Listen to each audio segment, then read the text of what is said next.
Pagi hari ini firman Tuhan yang saya mau bagikan adalah dapat dipercaya. Ya, sama-sama katakan dapat dipercaya. Tanya dulu kanan kiri, kamu dapat dipercaya? Amin. Haleluya ya. Terlihat dari senyum saudara, saudara semua adalah orang-orang yang dapat dipercaya. Haleluya. Kita akan dengar firman Tuhan hari ini. Ternyata banyak orang yang percaya pada Tuhan. Dia percaya pada Tuhan, tapi Tuhan tidak percaya pada dia. Saya percaya sama Tuhan, tapi Tuhan tidak percaya pada saya. Sama seperti seorang anak yang percaya pada bapaknya bahwa bapak akan siapkan segala kebutuhannya, tapi belum tentu bapak itu percaya sepenuhnya kepada anak. Walau anak kita bandel, semua kebutuhannya kita sediakan. Walau anak kita nggak taat, kita penuhi apa yang menjadi kebutuhannya. Kalau dia mau sekolah, tahun ajaran baru, mak, kita beli bukunya. Baik yang bandel atau enggak yang bandel. Kita enggak akan bedakan. Anak yang taat, kita beli 2 lusin. Yang enggak taat, setengah lusin. Enggak mungkin. Sebagai seorang bapak, kita samakan semua. Tapi dalam hal kepercayaan, ada yang bisa kita percaya, kita beri tanggung jawab yang lebih besar. Dan kemudian ada yang belum dapat dipercaya, kita tunggu sampai dia bisa dipercaya, baru kita akan berikan tanggung jawab yang besar. Kita buka Alkitab kita. Yohanes pasal 2 ayat 23 sampai 25. Yohanes pasal 2 ayat 23 sampai 25. Dan sementara ia di Yerusalem selama hari raya Paskah, banyak orang percaya dalam namanya karena mereka telah melihat tanda-tanda yang diadakannya. Tetapi Yesus sendiri tidak mempercayakan dirinya kepada mereka karena ia mengenal mereka semua. Dan karena tidak perlu seorang pun memberi kesaksian kepadanya tentang manusia, sebab ia tahu apa yang ada di dalam hati manusia. Banyak orang yang percaya kepada Yesus. Dia lihat tanda-tanda yang heran. Aku percaya Yesus itu Tuhan. Bagaimana tidak? Tadinya orang datang dalam keadaan buta, setelah jumpa Yesus dia menjadi melihat. Bagaimana tidak? Ada orang tadi yang jalan ngesot.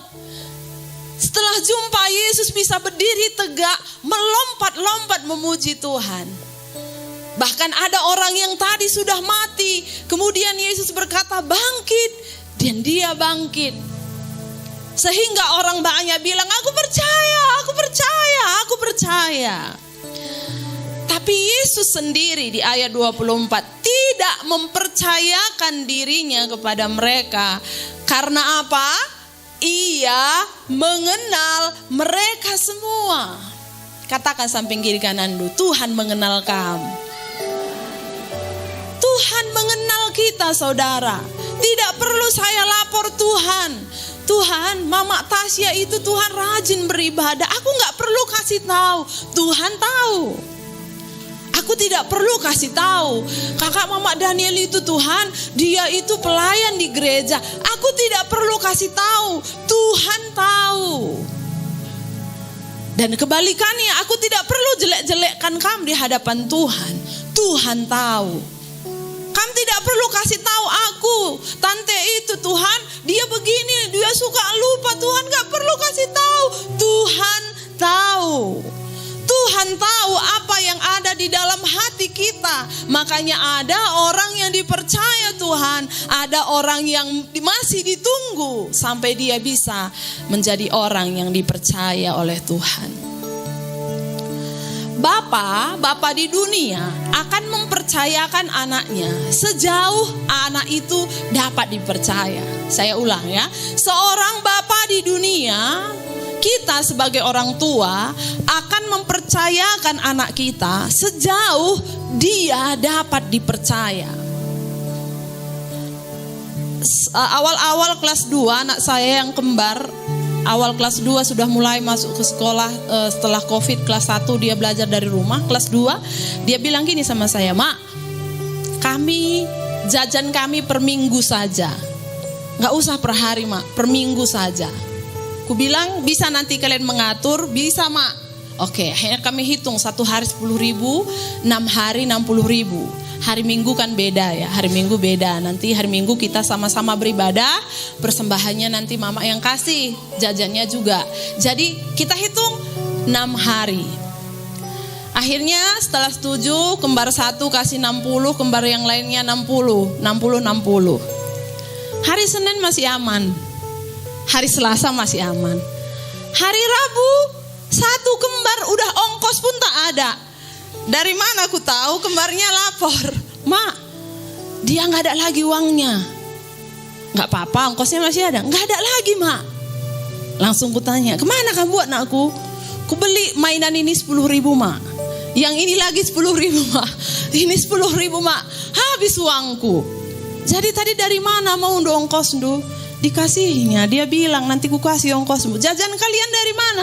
"Gak ada lagi jajan, Mak. Dari mulai Kamis, Jumat, Sabtu sudah berencana mereka tidak jajan lagi. Karena udah habis semua yang harusnya diperuntukkan sampai hari Sabtu."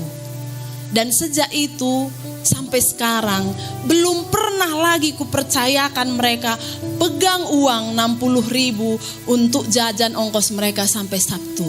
Kenapa? Belum bisa kupercaya. Setiap hari, "Mak, 10.000. Mak, 10.000. Mak, 10.000. 60.000 itu harus untuk mereka. Udah ku siapkan setiap minggu. Ku usahakan, gak mungkin gak ada. Itu bagian mereka. Tapi belum bisa ku kasih mereka. Kenapa? Belum bisa ku percaya. Justru kasihan nanti. Hari Sabtu tengok-tengoknya kawannya. Luka hatinya sejak kecil nanti. Orang jajan dia enggak, orang makan, orang minum dia enggak. Kenapa? Tidak bisa, belum bisa dipercaya. Dan aku tunggu sampai kapan mereka bisa dipercaya. Segera uang mereka yang harusnya jadi mereka itu ku kasih. Dulu waktu kecil, Iting bulangnya, karonya, kasih mereka gelang. Itu orang karo ya, orang karo. Kasih gelang, kasih kalung. Sampai sekarang gak aku pakaikan. Kenapa? Aku belum bisa percaya. Aku justru takut dengan adanya pemberian itu anakku ini jadi celaka. Makanya sering mereka tanya, "Itu Iting kasih kan, Mak? Karo kasih kan?" "Iya, nanti kalau kamu udah besar ku kasih ya." Nanti itu punyanya gak ku pakai, gak ku jual, itu punyanya. Tapi nanti kalau kamu udah bisa dipercaya ya, tunggu ada waktunya.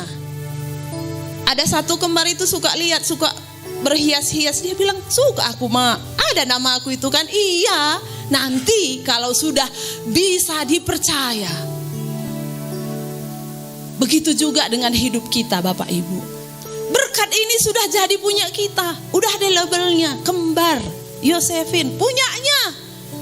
Kapan ku kasih? Waktu dia sudah bisa ku percaya. Tidak akan ku jual.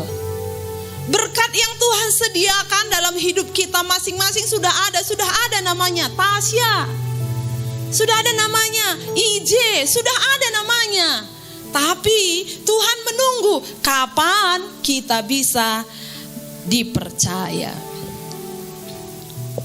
Kita mau lihat dalam Lukas pasal 15 ayat 12, ada 2 orang anak yang paling tua dan anak yang paling sulung, anak yang paling kecil, mereka hilang. Perumpamaan tentang anak yang hilang. Lukas 15 ayat 11. Sebenarnya ayat ini panjang sampai 32. Kita baca dulu ayat 12. Lukas 15 ayat 12. Kata yang bungsu kepada ayahnya, "Bapa, berikanlah kepadaku bagian harta milik kita yang menjadi hakku." Lalu ayahnya membagi-bagikan harta kekayaan itu di antara mereka. Ada anak yang paling kecil minta bagian harta dari bapaknya. Kenapa? Karena bapaknya punya. Bapak, aku percaya Bapak punya, bagi aku hartanya.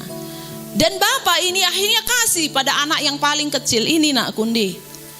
Lalu kemudian apa yang terjadi dengan anak ini? Ayat 13. Beberapa hari kemudian anak bungsu itu menjual seluruh bagiannya itu, lalu pergi ke negeri yang jauh. Dia keluar rumah, pergi dari rumah, dia jual semua bagiannya itu. Di sana ia memboroskan harta miliknya itu dengan hidup berfoya-foya. Setelah dihabiskannya semuanya, timbullah bencana kelaparan di dalam negeri itu, dan ia pun mulai melarat. Lalu ia pergi dan bekerja pada seorang majikan di negeri itu. Orang itu menyuruhnya ke ladang untuk menjaga babinya. Lalu ia ingin mengisi perutnya dengan ampas yang menjadi makanan babi itu, tetapi tidak seorang pun yang memberikannya kepadanya.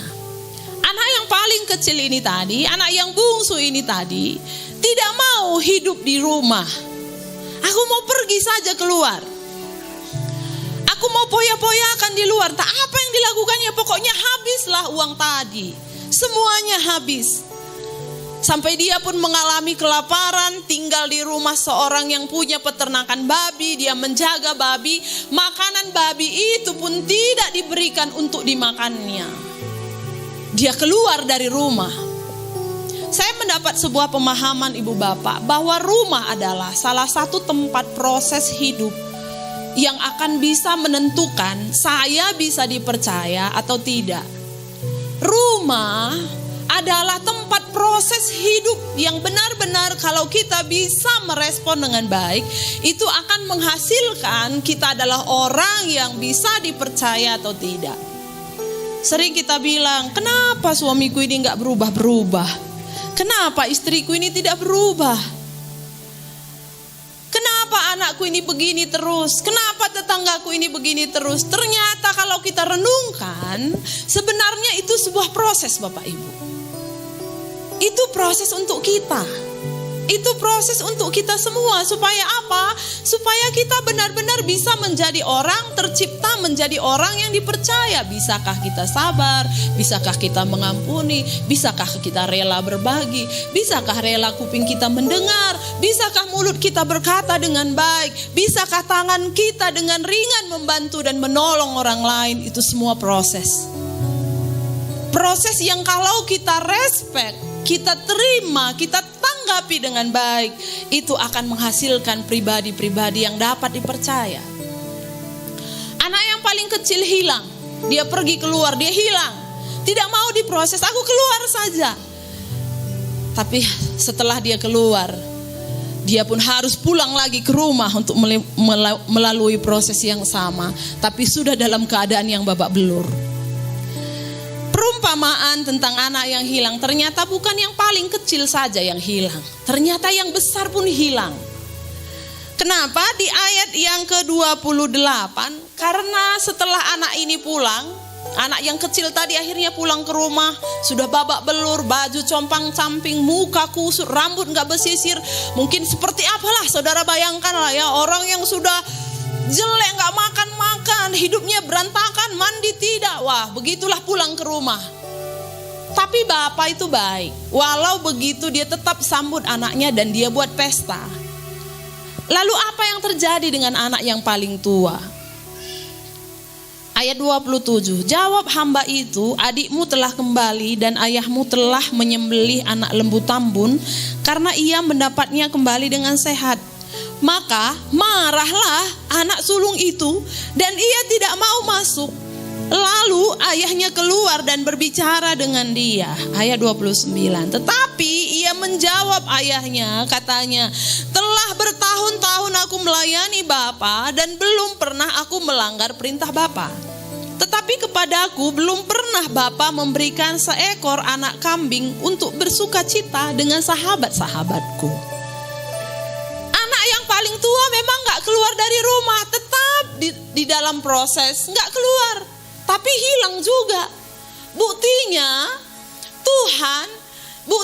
Bapa tidak memberikan satu ekor kambing pun untuk mereka kelola, belum dapat dipercaya. Banyak orang begitu, kita berdoa, Tuhan selamatkan saudaraku. Dia narkoba Tuhan. Dia hidup suka-suka, selamatkan. Mereka hilang di luar. Tapi banyak anak Tuhan di gereja pun hilang. Di pelayanan hilang. Di rumah dia tapi hilang. Ada berkat-berkat, ada mujizat-mujizat yang dia lihat tapi hilang. Anak yang paling besar dia di rumah, gak kemana-mana, gak jual harta, gak poya-poya, gak hidup suka-suka, yang gak pakai narkoba, gak berjudi. Dia tidak hidup semena-mena, tapi dia ada di gereja, tapi ternyata dia pun hilang. Dia pun belum bisa dipercaya. Kenapa? Ada respon yang tidak benar terhadap segala sesuatu dalam hidupnya. Ada proses dia biarkan, itu untuk orang lain, bukan untukku. Ada proses, itu untuk istriku, bukan untukku suami. Ada pembentukan, dia tidak mau terima dibentuk. Sehingga apa? Tetap dalam keadaan yang terhilang. Kalau hari ini kita diberi kebebasan Bapak Ibu, tidak ada pidana, contoh ya, tidak ada pidana, tidak ada hukum, Tuhan pun tidak akan memarahi, Tuhan tidak akan menghukum. Kalau kita diberi kebebasan, lakukan apa saja. Dapatkah kita dipercaya? Kalau hari ini Tuhan bilang bebas, semua seluruh isi dunia bebas. Lakukan apa saja boleh. Tidak ada sanksi, tidak ada yang marah, tidak ada yang menuntut. Apakah kita dapat dipercaya? Kalau hari ini saudara dipercayakan melayani, apakah saudara dapat dipercaya? Kalau saudara hari ini dikasih uang 5 miliar, wow, banyak saudara 5 miliar, kita berandai-andai ya, seandainya. Apakah saudara dapat dipercaya? Bisakah uang miliar itu membawa saudara tetap pada iman yang benar, atau justru membawa saudara jauh dari Tuhan? Dapatkah dipercaya? Saya persempit. Kalau saudara sekarang jadi seorang bapak, dapatkah saudara dipercaya? Kalau sekarang saya dan saudara sebagai seorang ibu, dapatkah kita dipercaya? Dapatkah kita dipercaya? Itu pertanyaan yang disampaikan oleh Tuhan. Proses adalah pekerjaan yang disuruh oleh Tuhan kita lalui. Sama seperti saya baru-baru ini ikut Bapak Yosefin ke youth camp. Jadi youth camp anak-anak muda yang di Langkat. Nah, waktu jalan ke Langkat masih sore hari, di sana kan masih nampak gitu jauh karena banyak yang sudah ditebang-tebang pohonnya. Jadi kita bisa melihat jauh. Jadi kulihat, luas sekali tanah Karo ini dalam hatiku. Ini masih satu sisi, belum lagi ke arah Tiga Binanga, belum lagi ke arah Mere, belum lagi ke arah yang lain. Luas sekali tanah Karo ini. Jadi waktu aku jalan-jalan begitu, kulihat, akhirnya timbul di hatiku, ini semua kan punya bapakku. Tuhan maksudku ya, bukan bapakku Ginting Mergana, bukan. Jadi kamu kira pula aku kaya kali, enggak. Punya bapakku ini semua, aku pikir gitu. Iya ya. Ini punya Tuhanku, aku lewat tanah ini punyanya, lewat terus ini gunung ini punyanya, hutan ini punyanya. Kaya kali sebenarnya aku ya, ini punya bapakku. Gitu di hatiku, senyum-senyum aku. Iya ya, luar biasa sekali ya, ini kan punya Tuhanku. Karena aku ingat begini, dulu waktu kecil, waktu aku masih kecil, kalau ulang tahun itu motong ayam itu udah pesta namanya. Jadi kalau kamu sekarang itu tiap hari makan ayam, wah itu udah luar biasa lah. Kalau pokoknya aku dulu waktu kecil itu makan ayam itu kalau ulang tahun, taulah saudara ya. Makanya kalau saudara kita sekeluarga ya sering makan ayam, kalau enggak ya 2 kali setahun gitu. Nah kalau dulu orang tuaku punya ayam, itulah hartanya, banyak ayamnya. Setiap ulang tahun, yakin aku pasti makan ayam. Kenapa? Ada ayamnya. Ulang tahun Pak, ulang tahun. Gitu ya, si potong manuk. Kita potonglah ayam, makan ayam. Besok ada lagi yang ulang tahun. Bulan depan, ulang tahun Pak. Ayo potong ayam. Kenapa? Ada ayamnya. Mobilnya nggak ada. Makanya satu kali aku pernah kemalaman pulang dari sekolah, aku gak bisa dijemput. Aku dijemput mamaku, karena mamaku yang punya mobil. Ma, jemput aku ya. Woi bebre, dijemputnya aku karena bapakku gak punya. Kalau dia punya, aku pasti akan dijemput. Gak akan mungkin dibiarkan mamaku yang jemput, karena gak punya. Bapak punya, saudara. Bapak kita yang di sorga punya. Dia menunggu seperti saya bilang tadi, untuk kapan kita bisa dipercaya. Dia menunggu. Sekarang anak saya sering bilang gini, ngapain mama suruh kami mencuci piring? Kusuruh dia cuci piring, baru-baru ini pecah gelas. Sampai di rumah kulihat cuciannya perlu diulang, kuulang lagi. Nggak apa-apa, kuulang lagi. Kusuruh lipatnya kain. Udah kulipat tadi sikit, yang sikit tadi pun merah semua. Udah main-main dia, lempar, datang aku langsung dilipatnya, diam. Tahu aku, oh udah main-main ini. Tapi lalap kusuruh. Terus walaupun gitu, lipat kain. Sapu rumah. Di sini masih sampah. Udah selesai, Mak. Di sini masih sampah. Itu ku bilang lagi, menurut dia sekarang aku itu sengaja ngerjai biar dia menderita menurutnya. Menurut bapak ibu aku mengerjai kah? Enggak. Aku enggak pernah niat mengerjai. Aku berharap gini, satu kali anakku ini akan bisa dipercaya lipat kain. Satu kali anakku ini kelak bisa cuci piring dengan baik. Satu kali anakku ini kelak bisa masak, sehingga waktu dia berkeluarga juga bisa dia memasak untuk keluarganya. Itu yang ku mau. Padahal aku bisa lebih santai mengerjakannya. Gak mesti 2 kali, gak mesti pecah gelas, gak mesti bertebaran kain ke sana ke sini. Tapi itu semua proses. Orang tua manapun tidak pernah mau membuat anaknya menderita. Gak pernah. Tidak pernah mau. Itu sebabnya sering sekali kita berkata seperti anak kecil tadi. Dulu waktu kecil kita mengalami hal yang sama. Ngapain mamaku ini suruh aku cabuti rumput itu di belakang, padahal ada Aron.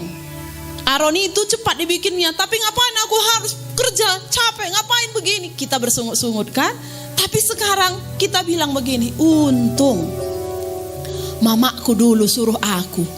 Untung bapakku dulu ajari aku.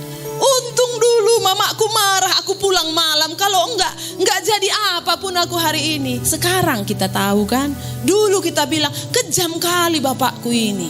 Ngapain aku disuruh-suruh pulang? Udah malam, kenapa rupanya bisanya ku jaga hidupku. Orang tua tahu kapan anaknya bisa dipercaya sampai dia bisa lepas dan memberikan semua hal yang menjadi milik dan kepunyaannya. Kita buka ayat terakhir, Filipi pasal 1 ayat 29. Filipi pasal 1 ayat 29. Sebab kepada kamu dikaruniakan bukan saja untuk percaya kepada Kristus, melainkan juga untuk menderita untuk Dia. Rupanya karunia yang diberikan Tuhan bukan saja untuk percaya, tapi juga untuk menderita untuk Dia. Jadi hari ini harus dibongkar pemikiran kita yang sering berkata, kalau aku susah itu aku dikutuk. Enggak. Kalau aku sakit artinya Tuhan belakangi hidupku. Dia gak peduli aku salah. Kalau tanamanku murah artinya Tuhan itu marah sama aku. Dia gak peduli aku kurang begini. Enggak, ternyata ada satu pemahaman yang baru yang perlu kita pahami. Bahwa menderita untuk Tuhan pun adalah karunia. Sama seperti anak-anak tadi yang kita suruh bekerja. Menderita mencuci piring itu karunia. Menderita sapu rumah itu karunia. Menderita membersihkan rumah itu karunia, saudara.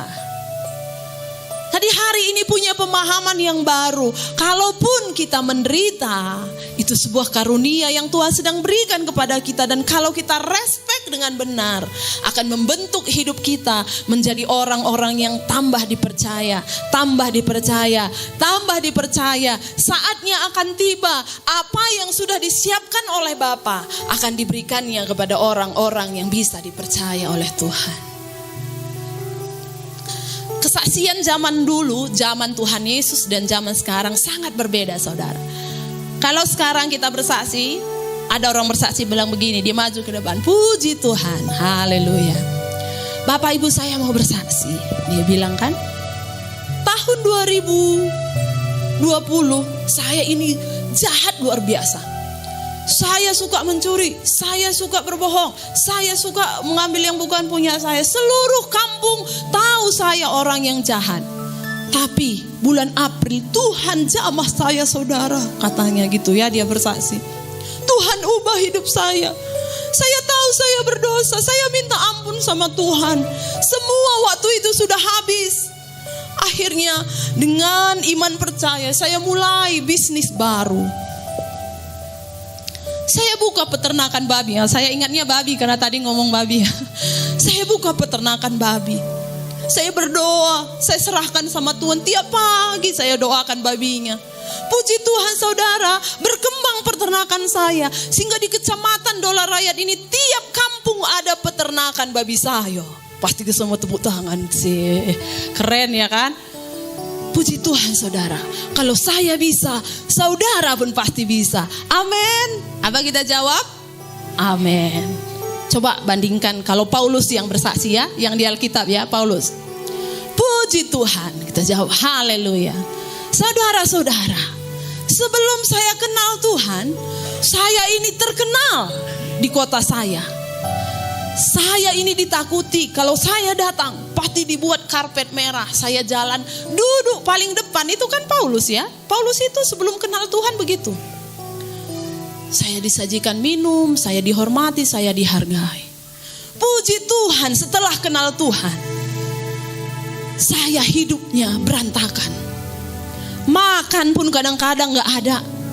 Baju di badan ini kadang-kadang basah, kering sendiri di badan ini. Satu kali saya naik kapal. Kapal itu goncang berat. Sampai hampir tenggelam, saya hampir mati. Berapa kali saya hampir mati, saudara, setelah ikut Tuhan. Kalau saya bisa, saudara pun pasti bisa. Amin, saudara. Saya takut saudara bilang gini, dalam nama Yesus. Jauh itu, nggak dari Tuhan. Saya khawatir saudara bilang gitu. Nggak mungkin, ikut Tuhan nggak mungkin seperti itu. Nah, mereka mengalami ini. Percaya pada Kristus, penderitaan pun itu adalah karunia. Maksud saya adalah saudara, penderitaan itu mengajarkan kita sesuatu yang besar. Kalau kita respect, proses itu mengajar kita, membentuk kita, mengasah kita menjadi sesuatu yang bernilai tinggi harganya. Kalau kita menanggapi dengan benar. Ada yang membuat saudara menderita, itu adalah proses. Yang membentuk kita akhirnya tercipta menjadi satu ciptaan yang lebih tinggi nilainya. Kalau kita menanggapi dengan baik. Sehingga semua kita yang ada di sini pulang dari tempat ini, kita tidak lagi merasa bahwa penderitaan itu adalah kutukan. Kita tidak merasa kesulitan itu adalah sesuatu hukuman, tidak. Tapi kita tahu menderita pun kalau untuk Kristus itu adalah karunia yang besar. Kalau aku bisa melaluinya, kalau aku tidak bersungut-sungut, kalau aku bisa, aku akan dijadikan orang yang dapat dipercaya. Seperti saya bilang tadi, anak saya ada gelangnya. Walaupun tidak mahal, ada gelangnya. Belum kukasih, itu punyanya. Kapan kukasih? Nanti kalau mereka sudah bisa dipercaya. Saudara, ada berkat-berkat khusus atas hidup kita semua. Ada karunia-karunia, ada mujizat-mujizat, ada hal-hal yang besar atas hidup kita semua. Tuhan menunggu, kapan saya bisa dipercaya? Kapan saudara bisa dipercaya? Lewati setiap proses tanpa persungutan. Lewati penderitaan dengan mengucap syukur. Katakan Tuhan baik. Tuhan tidak pernah salah. Dia sanggup merancangkan semuanya. Walaupun penderitaan itu tidak mengenakkan bagi daging kita, tidak sesuai dengan perasaan kita, tidak seturut dengan pikiran kita. Tapi kalau kita merespon dengan baik, segala sesuatu Tuhan bisa ubahkan menjadi indah, bagi kita sekalian ya. Ini firman Tuhan yang saya dapat bagikan bagi kita hari ini. Jemaat-jemaat Tuhan, marilah kita semua siapkan diri kita. Jadilah orang-orang yang dapat dipercaya.